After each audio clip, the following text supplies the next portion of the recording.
covered Unit 1 and briefly focused on what each of the sessions that are part of this unit are going to cover, we are going to move to Unit 2, which is lesson planning.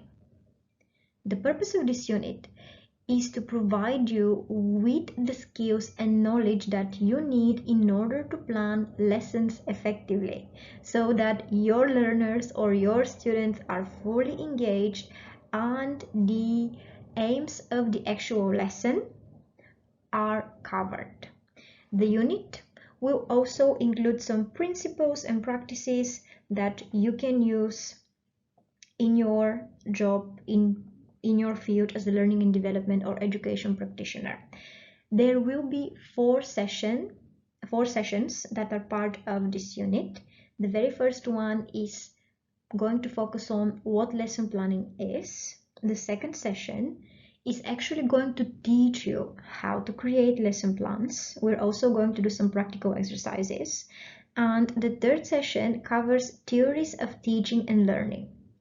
The fourth session focuses on the different methods of assessment and evaluation. So, having spoken about the two types of assessments, formative and summative, we are going to dig even deeper and we're going to learn more details as to what assessments we could be using when we are designing curriculum and planning lessons. So we're kind of progressing towards going deeper and deeper into the material, okay, during this second unit. So let's have a look at what each of the sessions is going to give you in terms of knowledge and tools. So the first session, as I already mentioned, covers lesson planning in terms of its purpose and also what it actually is. So we're going to look at what lesson planning is. And also we're going to look at the characteristics of effective lesson planning. To briefly mention some of them, it is important that our lessons explicitly cover all the content that we have identified to be essential so that the learning outcomes are covered. So all the content that needs to be covered in order for the learning outcomes to be met needs to be explicitly covered within the lesson. Also, it is important to allow time for students to actually get involved. As different people learn differently, we're going to be talking about different learning styles, but in order for you to ensure that your learners, your students are engaged, are learning, there should be ways of involving them, and these are usually activities that you will be planning as a part of your lesson planning process. Also, we have to make sure that the learning environment is inclusive, which means that irrespective of the race, irrespective of the gender, irrespective of the different personal characteristics, every learner feels included and is treated equally within the learning environment. So we are going to look into this in a little bit more detail later throughout this session, okay? But creating an inclusive environment is something that is really important when it comes to creating lesson plans and really planning our lessons in a way that our learners really feel comfortable either attending the lessons virtually or physically. So creating that inclusive environment is really important. The second session will focus on creating lesson plans, like designing lesson plans physically. We will not be designing them physically, but we are going to be doing an exercise together that will practically prepare you for designing lesson plans yourselves in the future, okay? So some of the steps that we will be looking at that accompany the creation of a lesson plan are, again, reviewing the learning objectives, defining the learning activities and all the resources necessary for these learning objectives to be fully met, and planning the time and the duration of each activity. It is important that when we are creating lesson plans, we take into consideration how long it's going to take us to present each segment of the lesson. Also, taking into consideration the student involvement as well, asking questions and things like that. So we're going to be, during the second session of Unit 2, we're actually going to be focusing on designing a lesson plan. And the third session is going to cover the theories of teaching and learning.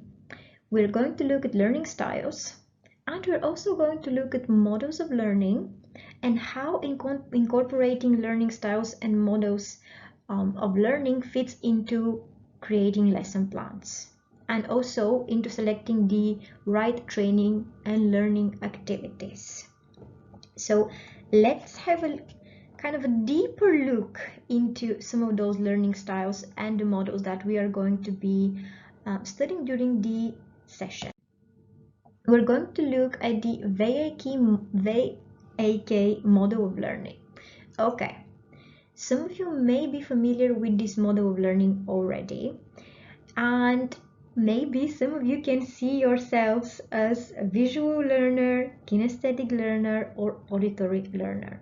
So the VAK model of learning actually allows us to identify whether we learn visually by seeing and reading, whether we learn kinesthetically or in a practical manner by actually doing and touching, or whether we learn by listening and speaking.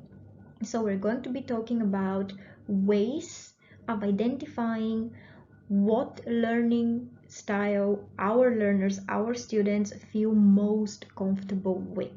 What is their innate natural style of learning, so that when we design the learning activities, we can make sure that every learner style has been taken into consideration.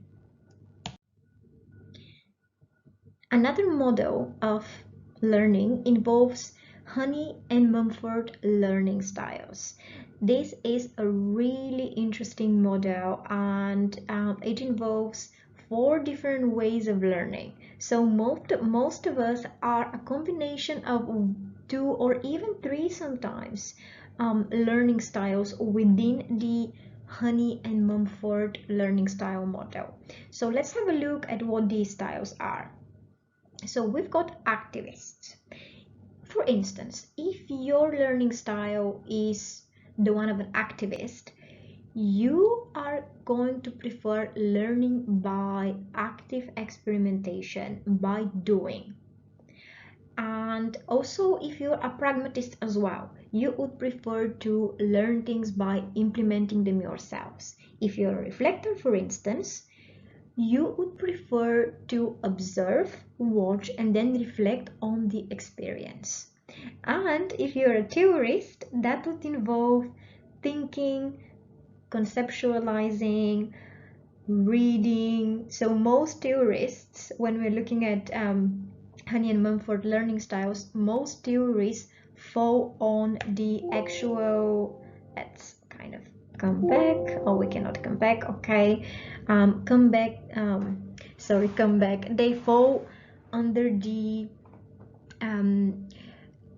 learning by reading on the VAK model. So Honey and Mumford learning styles and the VAK model, they actually overlap. So at the session 3, we're going to be looking at both models of learning, and we're going to be also learning how to identify what styles are going to be present amongst our students and learners as well.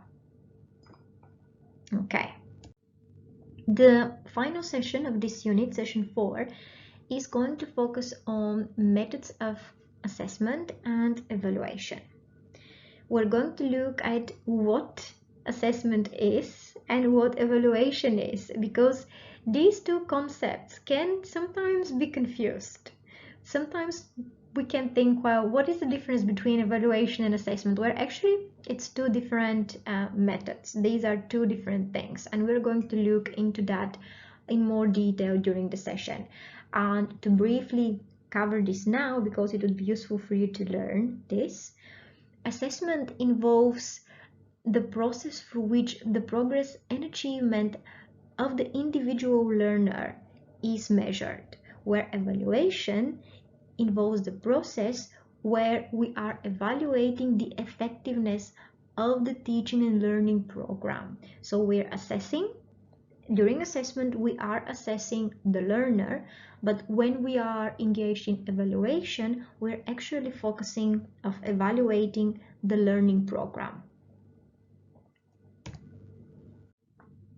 And some methods of assessment here are exam, assignment, role play, tests, and again, we're going to look into those into more detail at the actual session.